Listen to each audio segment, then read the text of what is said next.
Oh, hi, everybody. Sir Stillwater. In this video, I'm going to talk about the Space Carrier.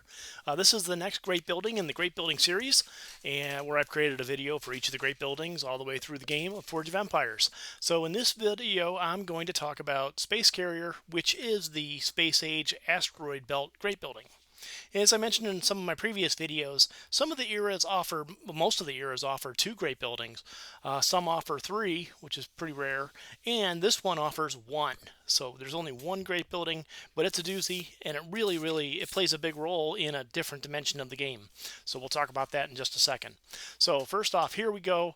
We're looking at a picture of it. I do not have this great building built, so I'm going to kind of go use the wiki as my resources and kind of talk through some of the points from that about what this has to offer, and also show the kind of the tech tree because that comes into play here as well. So here we go. It looks like a kind of a spaceship, pretty cool looking. It's kind of an interesting design. It's like a mashup of a whole bunch of different sci-fi type space carriers. So yeah, it is what it is. So it's an interesting shape too. It's a 7x4. We'll talk about that in a second. It's kind of a unique dimension for a great building.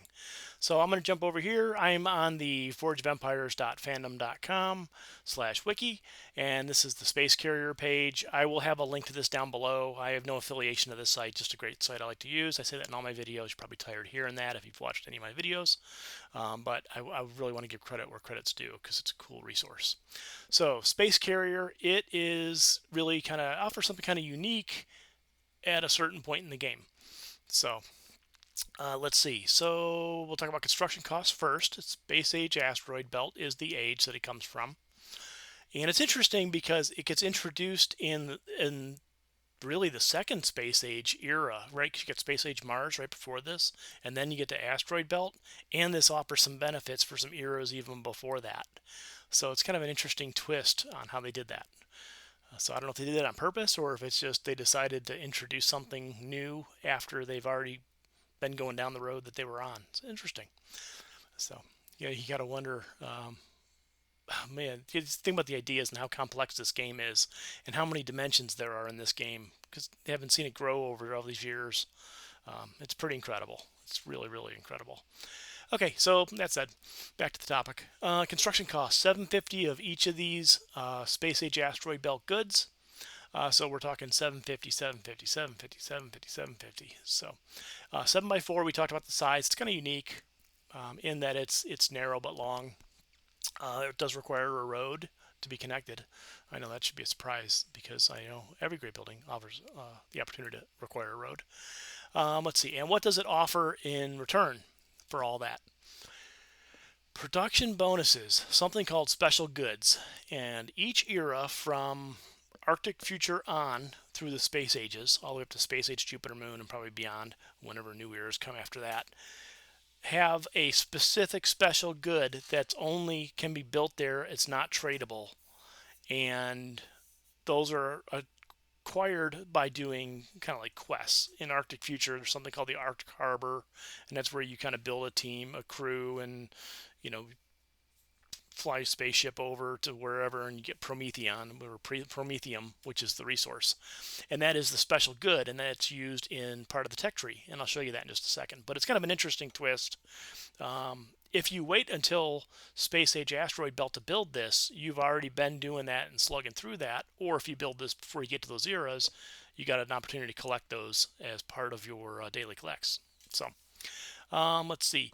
And next thing you know, you've got some metals.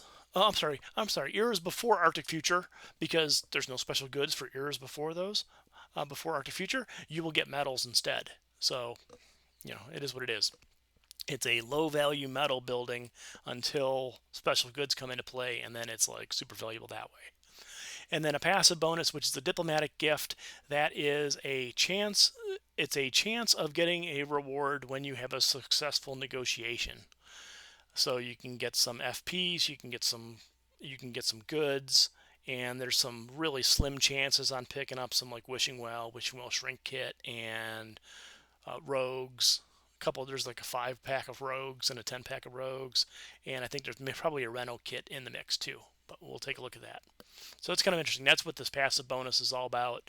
It's like some of the others where you get X number of the first so many of these negotiations that you're successful in, you get a chance of getting some type of little bonus as a reward on the backside of that.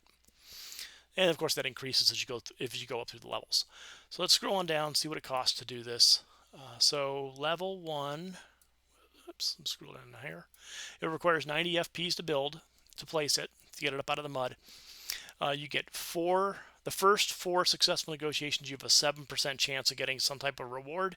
And if you get it, then you have some type of chance of getting one of 8 or 10 different rewards based on probability, or by randomness, excuse me, randomness.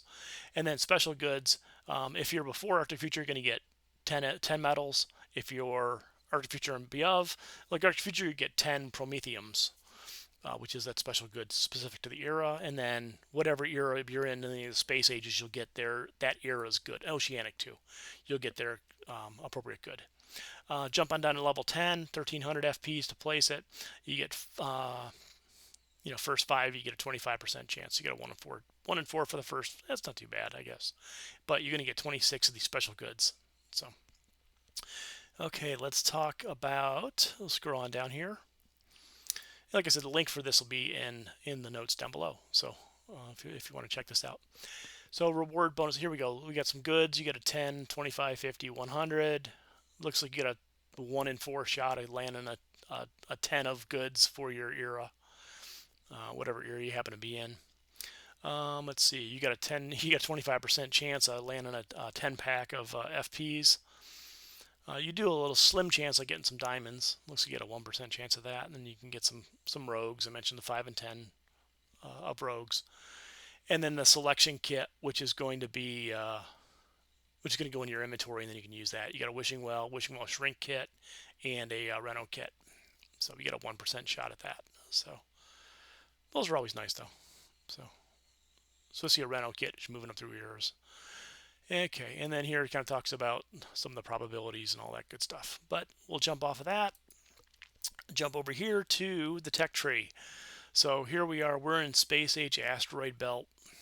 You'll notice here, I'm going to scroll back just a hair here. Arctic Future, you notice they introduced Promethium, and Promethium is related to the Arctic Harbor. So if you didn't jump ahead and get this building, you would have been slugging through this to get your Promethean so you could do your business. And I'll jump in there and show what I'm talking about. So here's Arctic Future. It's all standard fare, it's goods, it's coin, it's supply, up until you get to combined weapon systems, and then Promethium gets required. Yeah, so Promethium extraction gets unlocked as part of the tree. And then here we go, cost to unlock the reward, 150 Promethium. From that point forward, you need Promethium to continue the tree, because combined weapons is required for Clock Tower, which also requires Promethium, 260, and so on. 350. Look at these counts going up. 380. Let's see what the last one is. I haven't looked at this yet, so this is going to be interesting. Look at how many steps there are in this depth tree, right? Here, 320, 350. Okay, it doesn't get too crazy, but that's a lot, though. I mean, it all adds up. So, yeah, 300, 200. I mean, you're talking thousands that you're going to need to acquire. So if you could pick those up on daily collects from the day you enter the era, before you even, research and build your harbor and all that stuff, you'll be light years ahead. So there we go. That's the space carrier in a nutshell. So hope that helped. I do not have this building, so I just kind of did a lot of research on this to get acclimated, and I'm really excited to build it. So I think I'm going to rush one of my worlds to try to get up to at least Arctic Future so I can start playing with it, because I haven't done anything special good yet. So, but it's a different building. It offers a different opportunity. So it's pretty cool. It's pretty cool how they add some different twists and bends into the game's, storyline. So, okay, that's what I've got. I hope you enjoyed it. I want to thank everybody for watching my videos, and thanks for subscribing.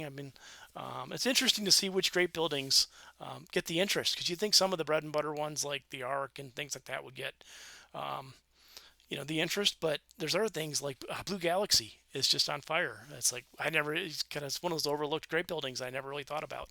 So now I'm working on trying to rush mine up and get it up into the levels. I see the value, so thought that was kind of cool. But thanks for watching. I appreciate your time, and stay tuned. More videos coming. I'm going to finish up this series, and I've got a whole bunch of other ideas for other videos that will be following. So if you haven't subscribed and you're interested in all that good stuff, you know what to do. Thanks. Have a great day. Bye.